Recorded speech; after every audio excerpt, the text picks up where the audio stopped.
Okay, this is another important math. First কোশ্চেনটা পুরো ভালো হবে and the keywordsগুলো find out করব. To fill a tank 25 buckets of water are required. তার মানে একটা বাকেট যদি ওয়াটার নেই সেটা 25 buckets ইউজ করতে হবে. How many buckets of water will be required to fill the same tank if the capacity of the bucket is reduced to 2/5 of the present capacity? তাহলে first of all আমাদের main কাজ যেটা যেহেতু এই 25 বাকেটসের যে কোনো একটা বাকেটের যা ক্যাপাসিটি সেইটার 2/5 হয়ে যাবে কত আমাদের নতুন যে বাকেটটা আমি ইউজ করব সেই বাকেটের।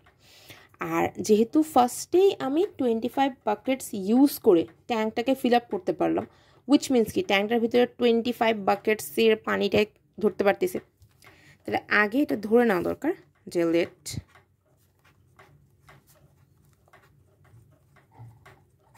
the capacity of bucket, যে বাকেটের ধারণ ক্ষমতা, let it be x, or you can take any kind of variable.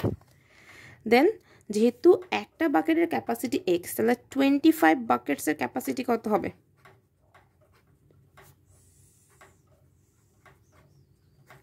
It will be 25x. তার মানে বলছে এইটাই কি আমার টোটাল অ্যামাউন্ট অফ ওয়াটার বা টোটাল পানির যে পরিমাণ সেটা যেটা ট্যাঙ্কটাকে ফিল আপ করতে পারে। এখন আমরা কি করলাম যে এইটার যে ক্যাপাসিটি, ওই ক্যাপাসিটিটাকে আমরা কি করছি রিডিউস করলাম। হ্যাঁ, যে ক্যাপাসিটি রিডিউস করে ধরলাম যে আমার এখানে ক্যাপাসিটি হলো গিয়ে এখন কমে যে আগের যে ক্যাপাসিটি ছিল সেটা 2/5 হয়ে গেছে। তাহলে new capacity of bucket, it will be 2/5 x. এটা আসলো। এখন এই পার্টটা এটা আসলে কিসের ক্যাপাসিটি? এটা হলো নতুন যে বাকেটগুলো পাইলাম ওটার ক্যাপাসিটি, আগেরটা 2/5, তাই না? তাহলে এখন এখান থেকে আমরা কোনটা আইডেন্টিফাই করব যে এক্স কত, সেই পার্টটা এখান থেকে আইডেন্টিফাই করব। অ্যান্ড এক্সের যে পার্টটা এটা কি পাইলাম নতুন বাকেটের capacity and number of bucket যত দরকার সেটাকে আমরা জানি না, তাহলে ধরলাম যে N, N buckets, let N buckets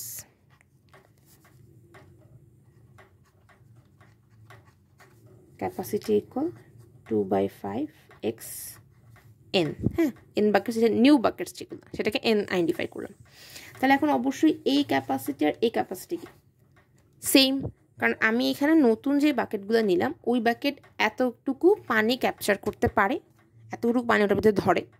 তাহলে এন সংখ্যক যদি বাকেট নেই বা এন না ধরে অন্য যে কোনো variable you can take, variable যদি নেই নিলে সেটার মধ্যে এতটুকু পানি ধরবে, তো এই দুটো অ্যামাউন্ট কি সেম।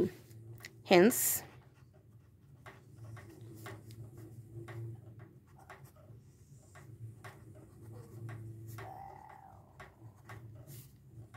যেহেতু এন আইডেন্টিফাই করতে হবে তাহলে এক্স আগে থেকে গণ 25 × 5/2 which will be 62.5. This is the number of buckets যেটা required হবে। তাহলে this is the answer. That's it. If you had any kind of inquiry, comment below.